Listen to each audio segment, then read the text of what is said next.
My name is Vic Chapman and I'm talking to Jamie-Lea Hodges about her educational journey today. What moments have been significant to you in your educational journey and why? For example, in both formal and informal contexts such as primary school and secondary school, at university and learning in the community. I grew up in Coonamble and I went to Coonamble High School. I went all the way through to Year 12 in Coonamble High, and growing up in that community and being at a school where you know everyone is a fantastic thing, but you also know that when teachers come out there, it's a remote school, that's high points for teachers to come, get their points so that they can move to where they would prefer to live. And for us, I was able to watch my peers constantly frustrated and testing each new teacher to say, you're not going to stay, so why should we behave? Yeah. And it created a distrust for everyone, for our school. And for me to be able to go through school and get to Year 12 with all different teachers through my HSC years, finally I had a teacher in Year 12 who was a first year out COFA graduate. Her name was Catherine Cavallo, and she was amazing, mostly because she was a really passionate art teacher. Right. And for her then to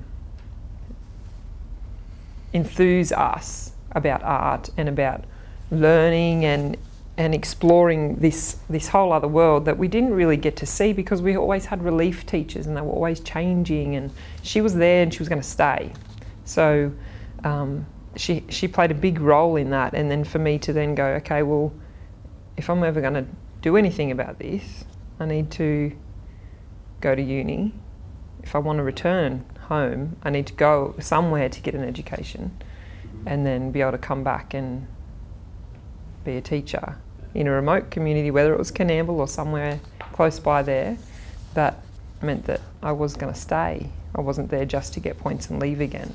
She meant so much in Year 12 to me, to introduce COFA to me. I didn't know about it before then. So and then once I came to COFA, it was a whole nother story. But that launch pad was so important. Being from Coonamble was really important to me, and having to leave was a big deal. But it meant that I always planned to return, not just because it's my hometown, but I knew that after uni, I wanted to live in the country. I wanted that experience that I'd had growing up, you know, fishing and horse riding and all that kind of activity. That meant a lot to me, be able to return back. It was then important for me to work out with art, what could I do? What kind of job could I do, whether it was being a classroom teacher or moving on to the role that I do now. It was something that I couldn't get away from, really. It was just there. I can't imagine my life without it. As you said before, there was no one before you, and if people aren't shown the possibility that that can happen and that you could return to your community, then how are you ever going to know that it is a possibility and you do have the ability to do it? Having Aboriginal art teachers in the classroom is that you have the knowledge to know what is, I guess, not correct, but what they should be learning about, the rich part of their culture that they can access through the art, rather than just studying it from an outside view and saying, you know, here's a book on Northern Territory Aboriginal art and let's study that. It's not just another race. It becomes so much more real. And it's just another one of the tools that we've lost along the way. It is. Artwork. And language, and I understand that language revival is going well out that way. Kamilaroi and Uralia, and particularly. Yeah, and when I taught at Coonamble High, my program for my internship was a lot about reintroducing the traditional marks that were local to our area and looking at that through contemporary art. So it was wild one symbols and tree carvings and showing the kids this history that they in Coonamble don't quite see. It's not readily available, it's very much lost. So to reintroduce that and for them to be able to then use that to make artwork that was relevant to our community. The role that I now play is much more of going into different schools constantly and facilitating workshops or programs or assisting schools to get artists in. Or so it's a district yeah, I cover 5 local government areas. Coonamble is one of those, and I work closely with the schools in Coonamble. But I also work in Warren, Cobar, Burke, Walgett. Oh, gee, I've got quite a big job, quite a big job to get around to all different communities. It's always funny though when you come across someone who you start talking about Aboriginal art or Aboriginal culture, and they kind of look at you a little bit weird because I'm white. Yep. I'm white as they come. That's a great deal. That presents a great problem. With, it means that people really question you, and you've sort of got to give a big biography about your family to say, well, actually, you know, I am Aboriginal. Yeah. You know, I have photos of my family. They are very dark. Yeah.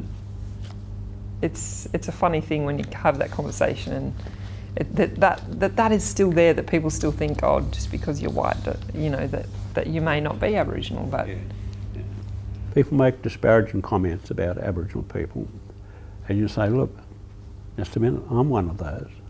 And they say, oh, but you're different. Yeah. Have you experienced that? I have experienced that, oh, but you're different. Yeah. It's a weird concept for anyone to think that anyone's different to start with. I thought that when I was going to become an art teacher that I would be this professional person that would have all this knowledge. I would go to university and learn all this information, and I would be able to give that to students and teach that to them. But as I went through uni, I realised that you're not teaching at people.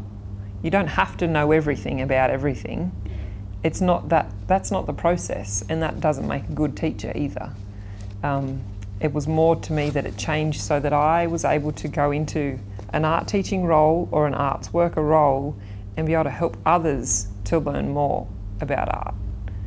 It wasn't just my expertise and blurting that information out to them. It was much more about helping them to learn. I think we're all doing our part of going out there, doing what we really want to do, and being able to share that with others. Like people aren't going to know that that's possible unless someone else is doing it. So thank you for doing that, trailblazer. I feel like I watched a movie for a little while. It all happened so quickly now. There's a moment, though, in going through university, there was a moment where I was really challenged, and it was the system of how they process the teaching internship, and the course that you do that goes along with that prior to the internship, and that process meant that my lecturer at the time really wanted me to learn from teachers in prestigious Sydney schools for my internship,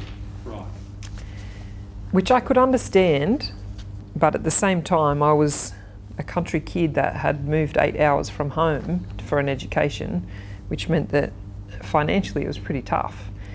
And also I was so far from home, and I knew that a lot of people, when they go through the internship, are offered a job out of that, you know, especially for teachers.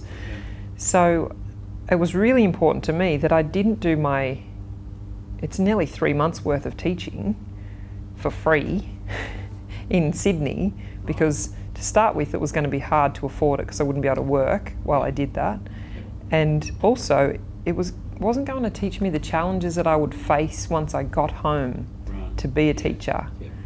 it wasn't going to help me to learn classroom behaviour, dealing with country kids, Aboriginal kids in the country, and I wanted to learn from a teacher who was already doing that successfully. It was really important to me. So I was told I wasn't allowed to do that. And I was told if I really wanted to teach Aboriginal kids that maybe I should just go and teach in Redfern. Right, yes. And I said, well, that's not really good enough for me. No. So I had a meeting with Kim. Right. And I told Kim what I really wanted to do, and this is why. And from that moment, she said, well, I think that's a really, if that's the choice that you want to make, I will support you. Yeah. And we just will make it work. You'll get back for the internship meetings. You know, it is 7 or 8 hours, but I was used to doing that anyway because that was home all through uni. So off I went and I did my internship at Coonamble High, and I did it really well. It was a great experience. And my projects that I was able to teach were local culture in a local school, and how to control a classroom when they're near climbing the walls, and it was really good. It was really important to me to do that, and it was really great for me to have that support in the end. So it was an interesting time, and it shaped a lot of things for me for the future. It's not thinking about where you come from or if it's bad or good. It's making sure that whatever you have for your future is the best that you can make it to be.